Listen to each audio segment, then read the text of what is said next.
j'aimerais bien faire réagir Philippe, donc Philippe de Saupel, qui est à la fois, je crois, directeur de développement et en même temps actionnaire, je crois, de cette startup. Vous venez, alors mis à part de ça, vous venez surtout de la grande robotique, j'allais dire, de la robotique classique. Et ce que montre bien, ce que vient bien de nous dire Lionel là maintenant, c'est que finalement, ce que toi tu as apprécié dans la démarche, qui était la démarche d'EasyBot, c'était une démarche vraiment spécifique de collaboration en machine tout de suite, et pas issue seulement dans... Alors, j'avais presque tendance à vous poser la question à vous perso, qui étiez, j'allais dire, dans une grande structure, puisque c'était ABB, globalement de robotique. Qu'est-ce qui vous a à la fois poussé à venir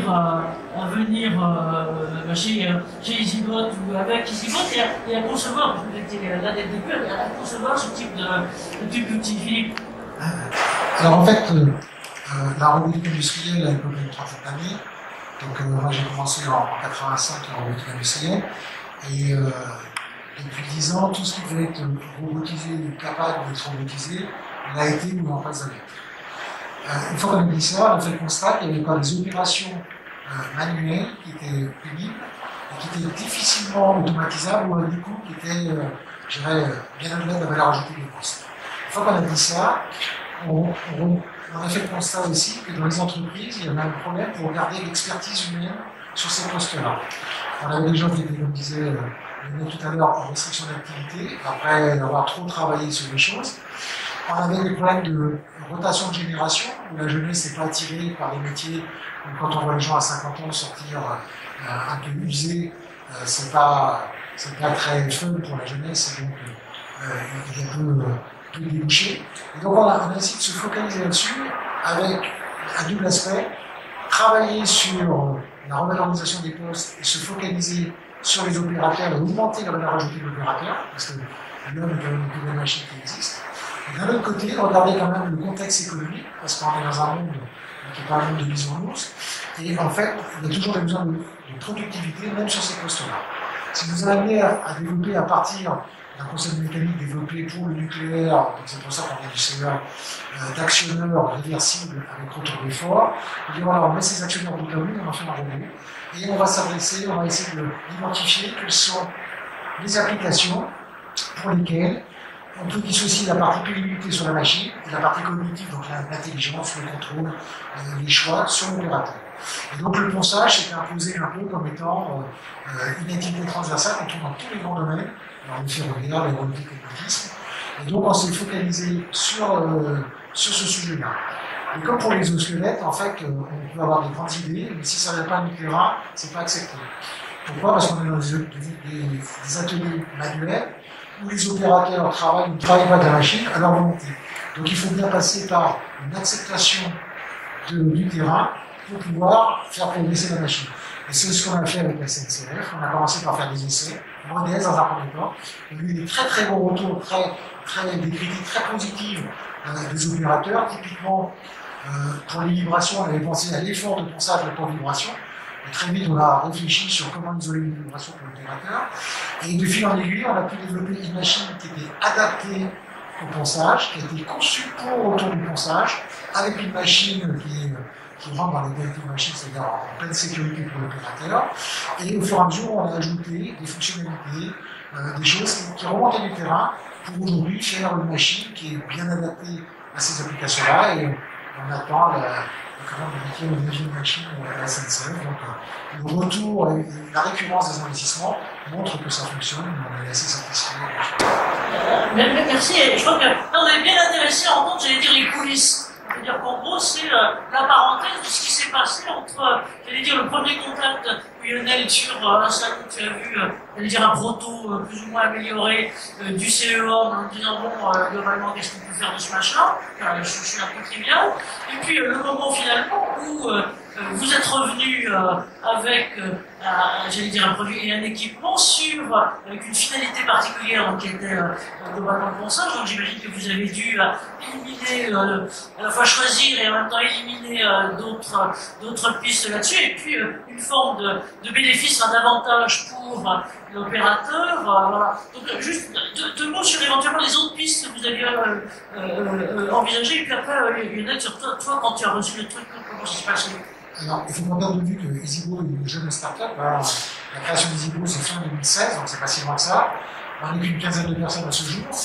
Donc, quand on a décidé de se focaliser sur le ponçage, on s'est dit voilà une verticale. On va essayer d'être, je dirais, prégnant et pertinent pour cette verticale. On a d'autres pistes que l'on a déjà dans les cartons, sur les disruptifs, sur d'autres applications. Mais l'idée, c'était quand même de bien valoriser une première verticale pour en faire des succès et puis après pour pouvoir capitaliser soit avec des machines de plus forte taille, ce sera le futur, soit avec d'autres applications, et on travaille aussi. Donc on ne pouvait pas se disperser vu la taille de l'entreprise. On va revenir aux autres applications après. Je remonte, si je peux me permettre, juste un tout petit peu avant sur vous à la SNCF. Donc, ce qu'on voit bien, ce que tu montrais bien là, c'est que finalement, j'allais pas dire que les taux se sont relevés, mais on est passé d'un ponçage. Voilà. Ça correspond à quel métier, j'allais dire, à la fois à quel type d'effectif et à quel type de profil chez vous à la SNCF, ces opérateurs? On a une quarantaine de technicentres de maintenance, dont une dizaine de technicentres industriels, et dans chaque technicentre industriel, on a quand même une équipe de peintres, et ces peintres, c'est eux qui font du ponçage. Donc ça représente pas tant de personnes que ça, mais une équipe c'est une trentaine de personnes, et une trentaine de personnes fois des établissements, ça fait tout de suite 300. Vous prenez 30% qui sont en restriction d'aptitude sur le sujet, ça fait quand même du monde. Donc effectivement, ça représente quand même du monde. Mais à un moment donné, comme disait Philippe, il faut penser à l'avenir aussi. C'est pas attrayant de penser une voiture. Moi j'ai vu on a fait de très grosses études il y a très longtemps pour voir si on pouvait trouver un robot de ponçage qui ponçait les freins. On en a dans certains établissements. Ça ne fonctionne pas. Même le dernier qui a été mis en place il y a 22 ans, ça ne fonctionne pas. Ça coûte très cher pour un résultat où l'agent de toute façon derrière est obligé de revenir poncer. Donc la plus-value, c'est un peu bizarre. Là, ce qui est intéressant avec l'approche cobotique, c'est que c'est un robot collaboratif. Le système ponce et répond en partie à la place de l'agent, même si définition l'agent est obligé de le faire manuellement.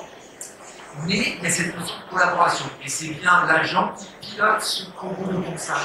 Et qu'est-ce qui se passe? C'est-à-dire qu'on enlève la partie qui est physiquement difficile pour ne laisser à l'agent que la partie pilotage et surtout toute son expertise. L'expertise de l'agent, c'est pas poncer. L'expertise de l'agent, c'est de savoir si c'est bien poncé, parce que si c'est bien poncé derrière, ça sera mieux pas. Et comme il y a une version automatique sur le combo de ponçage, ça veut dire que pendant ce temps que le combo ponce, l'agent peut faire du masticage. Mais comme il a le temps pour faire du masticage, il mastique moins. S'il mastique moins, il y a moins à poncer. Donc c'est tout un enchaînement de choses qui fait que le métier change. Et ça, je pense que c'est important. Mais ça, si c'est pas anticipé, ça ne marche pas. Première anecdote sur le premier établissement qui a acquis le combo EasyBot. Alors, je ne dis pas qu'il prend la poussière, mais pas loin. Il est très peu utilisé. Pourquoi? Parce que le directeur des établissements, il doit être le premier à acheter le combo à la SNCF, qui était la première commande chez EasyBot. Et il a acheté le truc qui était avoir le hiérarchique et les méthodes, et il dit voilà, j'ai acheté ça, maintenant les agents ils vont poncer avec ça. Les agents ne vont pas l'utiliser. On n'a pas intégré les agents dans la démarche. On n'a pas fait tout ce processus d'acceptabilité, d'acceptation. On n'est pas parti de l'usage. Il y a plein de choses qu'on n'a pas pu faire parce que le dès boum, moi j'achète. Et dans cet établissement, on continue, effectivement, c'est pas évident de l'utiliser. Alors que dans l'établissement où il est fourni, je vais mieux vous en parler, puisque maintenant je vais parler de Saint-Pierre-des-Corps, où elle est là, au fil de l'eau. Ils ont pas acheté déjà certains, il y en a encore deux qui sont en commande. Et là, elle a pu faire tout un processus d'acceptabilité et d'acceptation, et effectivement, là, les combos sont utilisés. Et c'est ça qui est intéressant. C'est cette approche. Il faut partir de l'usage des agents, comprendre bien leurs contraintes pour arriver à trouver une solution. Et il y en a d'autres qui nous ont approchés pour faire des robots de ponçage, même des combos de ponçage. Mais c'est différent des solutions EasyBot. Philippe, je vais vous demander de réagir à ça, mais ce qu'on note bien là et tout à fait important, c'est que ce que tu dis, c'est non seulement prendre en compte les réactions, l'adaptation, les capacités de réaction, donc une observation finalement, j'imagine un dialogue très très fin avec les opérateurs, mais qu'en plus la position du hiérarchique, du manager par rapport à ça, et qui dit soit en majesté des Deus Machina, tenez les petits, je vous ai pris ça, maintenant vous vous débrouillez avec, et on voit bien à quel point c'est un processus. Enfin, Philippe, comment vous avez capté tout ça? Alors, c'est très juste parce que, en règle générale, un processus d'investissement sur les combos impératifs comme le nôtre passe toujours par une faisabilité. Déjà, il faut prouver qu'on arrive à faire un procédé comme des formes manuelles. La deuxième chose qui est le plus important pour moi, c'est l'acceptabilité des opérateurs. Et donc, tous les essais sont faits avec les opérateurs, et c'est eux qui donnent leur retour, parce qu'in fine, c'est eux qui vont l'utiliser. Le troisième intérêt des essais, c'est la sécurité. J'ai pas oublié la sécurité, et ça permet de décliner la sécurité sur l'application. Mais tout à l'heure, je parlais d'expertise humaine et de productivité. Le fait de bien fonctionner sur l'expertise humaine donne de la productivité. Pourquoi? Parce que, comme disait Lionel, le robot, une fois qu'il est programmé, c'est la programmation jetable, 20 secondes pour déterminer 2 mètres carrés, ils vont se faire en 10-15 minutes, c'est du jetable. Pendant que le robot est en phase autonome, l'opérateur peut faire autre chose, le plus valorisant pour lui. Donc déjà, là, il y a un gain. Ensuite, la régularité de la machine, parce que la machine est contrôlée en effort, on a un gain sur les consommables, par exemple, qui n'est pas négligeable pour un centre où il y a une trentaine de personnes qui posent toute l'année. Et enfin, il y a aussi une vraie prise en main par l'opérateur, parce qu'on a réfléchi la machine pour qu'elle soit intuitive. Quand on dit intuitive, c'est sans formation pour l'opérateur. Avec tout bouton, il faut tout. Et donc, il y a une revalorisation de poste qui fait que les gens sont concernés. Et on sait très bien que quand on investit dans l'ergonomie ou dans les conditions de travail, quand on investit un, c'est plutôt deux qui reviennent en retour en termes de productivité. Et donc ça, c'est mesurable aujourd'hui. Et c'est ce qui fait qu'on peut toujours travailler sur l'amélioration des conditions de travail, mais toujours dans un contexte économique et stable. Oui, je note de ce moi, ce qui me frappe dans ce que vous dites aussi, c'est que certes, on améliore les conditions de travail, le confort de travail et d'intervention, mais en même temps, vous travaillez quasiment sur le travail lui-même. C'est-à-dire que ce que vous dites, c'est que le rôle de l'opérateur est davantage finalement à la fois de pilotage d'une machine que d'appliquer sa force, j'allais dire personnelle et physique, sur une opération. Qu'en même temps, ça permet une forme de latitude pour effectuer d'autres tâches, et donc que ça correspond aussi quelque part à un enrichissement des choses. Comment ça a été perçu? Alors là, c'est Véronique qui parle, si je peux me permettre, à ta place. Donc Véronique a bien d'accord, hein, vous imaginez, elle était pas là, ici, elle est là-bas. En fait, le problème de ce robot, mais on a aussi un peu la même logique avec les exosquelettes, c'est que il y a des agents qui nous ont dit, vous avez une machine du 21e siècle, mais le poste de travail, c'est un truc du 19e siècle. Qu'est-ce que vous voulez qu'on fasse? Donc il a fallu se poser des questions pour dire, c'est bien, il faut peut-être qu'on avait une machine comme ça, il faut repenser le travail. Sur un des établissements, quand ils ont livré le Kobo, ils ont mis un endroit par rapport aux pièces, et puis ils ont montré comme ça. Dans les agents, la machine a été posée là, mais ils ont continué à travailler avec, mais ça ne marchait pas parce qu'elle avait beaucoup d'apports, la machine. Le bras avait beaucoup d'apports. Et Véronique leur dit, ah oui, il faut peut-être déplacer la porte, ou déplacer le Kobo, on va réorganiser le travail. Donc il y a toute une notion à réfléchir par rapport à ce qu'est le travail. Et toutes ces nouvelles technologies posent la question de quel est le travail, et si on met en place ces nouvelles technologies, que devient le travail avec une grande technologie. Et ça, c'est à questionner tout au long de la démarche. Alors, je vais reprendre moi pour l'acceptabilité et l'acceptation, je vais prendre l'exemple de Bichheim. À Bichheim, les zygotes étaient venus faire un test et les agents n'en pouvaient absolument pas. C'était vraiment complètement bloqué. Le directeur ne comprenait pas. L'ergonome ne comprenait pas. Il y a eu un collecte sur la SNCF à Bichheim, les grands ponts de SNCF sont venus pour la vitrine, on a enchaîné avec les exosquelettes. Et ils ont invité le Kobo de Périgueux à Bichheim avec Junior. Junior qui est, c'est notre meilleur ambassadeur. Il avait 27 ans à l'époque et était papa d'une petite fille de 2 ans et demi. Et il disait, moi le problème c'est que quand je ponce, le soir j'ai tellement mal aux épaules et aux mains que je peux même pas prendre la gamine dans les bras et je me la pique. Avec le Kobo, quand je rentre le soir, j'ai mal nulle part et je peux pas y mettre.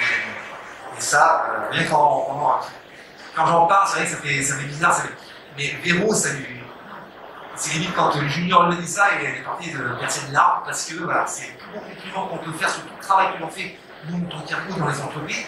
Et quand il est venu junior à Bichheim, il a passé une semaine avec les agents de Bichheim pour montrer comment ça fonctionne, etc. Dès qu'ils sont partis, les agents, ils ont dit, il en faut 2. Ils en ont déjà 1. Mais c'est intéressant. Et il faut accepter de travailler différemment. Je crois que c'est ça le message qu'il faut passer aux agents, c'est ça. Il faut travailler de manière différente et tout ça, ça s'accompagne. Ça veut dire beaucoup d'écoute, j'allais dire des deux côtés. Et...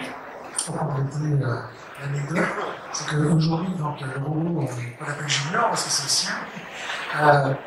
Quand on doit faire une maintenance préventive, on fait le parent, il dit voilà, vous venez faire une maintenance préventive, vous venez, moi je suis en vacances parce que je veux observer ma machine au démarrage. Et ça, c'est important, pour nous, c'est sûrement le meilleur commercial de l'entreprise. Parce que souvent, en fait, l'innovation passe par l'acceptation et l'acceptation passe par la reconnaissance des pairs. Les juniors, faisant le même métier que les gens de Bichheim, et après une démonstration de quelques jours sur place, il y a vraiment une conversion. Et aujourd'hui, le robot de Bichheim fonctionne très bien et maintenant la commande progresse. Ça avance. Ce côté-là, et alors, justement, si je peux me permettre, de votre côté, cette fois-ci, je regarde plus la question du travail et du management du travail et de l'intégration de l'innovation.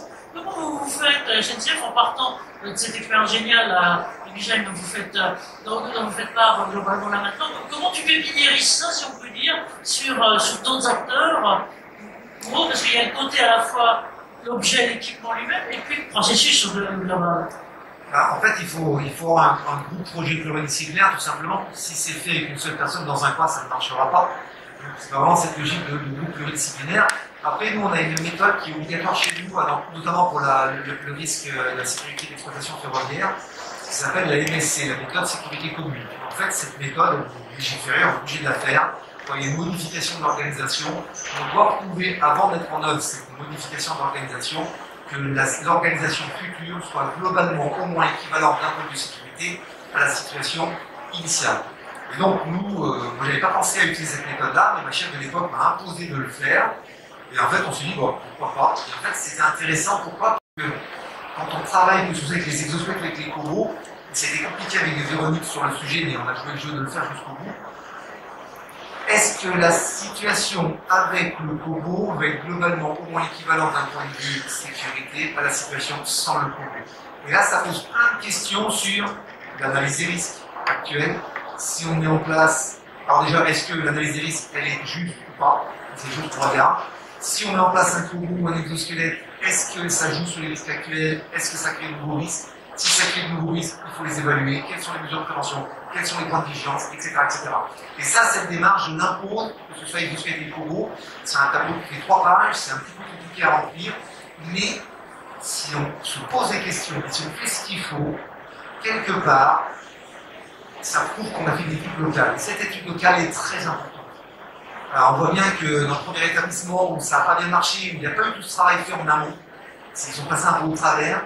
Et la différence avec l'établissement où Véronique, elle l'a fait depuis, elle accompagne depuis maintenant 2 ans et demi qu'elle est sur site, on voit toute la différence. Et cet accompagnement, il est hyper important.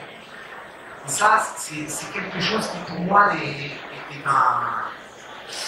c'est une donnée obligatoire. Moi, j'ai des établissements qui me disent, ouais, pour intégrer un exosquelette, une grille avec 2 pages, ça suffit largement, avec ça, on se débrouille. Ah non, ça ne marchera pas. Il y a toute une traçabilité de l'étude. Ce que je l'ai expliqué ce matin, le fait d'intégrer les agents dans l'identification des besoins, dans la qualification des contraintes, enfin de faire des vidéos avec eux tout simplement, si on fait ça, ils prennent conscience de ce qu'est le travail en termes de contraintes et de pénibilité. Et si on arrive à faire ça, quand on va leur proposer des solutions, donc là en l'occurrence le cobot, et forcément on a déjà fait une partie du processus d'acceptabilité d'acceptation. Je crois, merci, ce que vous marquez bien là, et merci. Là, c'est à quel point ce parcours d'intégration, que finalement tu formalises avec, j'allais dire, une checklist qui est plutôt une checklist de réflexion, et que j'imagine que vous avez conçu et que vous suivez complètement, permet de ne pas laisser, non seulement pas laisser les opérateurs sur le côté, mais surtout de les intégrer complètement à la dynamique. Alors je vais vous, pardon, là, pour repartir sur vous, Philippe, c'est que vous en aviez tiré quelques enseignements sur quels sont les bénéfices qui sont susceptibles d'être apportés, comment développer un projet Combo. Vous savez qu'à partir de ce tableau-là que je vous ai piqué, comment vous pouvez rationaliser, je dirais aussi, avec l'expérience de SNCF, mais aussi avec les autres, et on va venir peut-être aussi sur quelques autres exemples que vous avez. Tout à fait. Donc, en fait, une fois qu'on avait travaillé à la SNCF sur les premières applications, on a essayé d'identifier où se trouvaient les autres viviers pour nous de possibilités de diffuser notre produit. Donc, on a travaillé dans l'aéronautique, parce qu'on est sur des grandes pièces aéroniques, donc on est très proche de ce que l'on fait sur les trains, mais aussi le nautisme, le naval, où à chaque fois on est sur des grandes pièces lisses, avec des formes qui sont souvent aéroniques, il va falloir suivre, etc. Donc ça c'est pour le côté technique. Notre point d'entrée, c'est souvent le HSE. C'est-à-dire en fait, on rentre vers quels sont les cailloux de la chaussure que vous avez et où sont vos postes à pénibilité. Et dès lors qu'on détecte ces postes à pénibilité, on analyse, parce que vous ne pouvez pas tout faire non plus, c'est pas une universalité, c'est de regarder avec les praticiens comment on peut dissocier ces parties pénibilité de parties cognitives et dans quelle mesure la cognitive est éligible pour cette partie récurrente de tâches compliquées.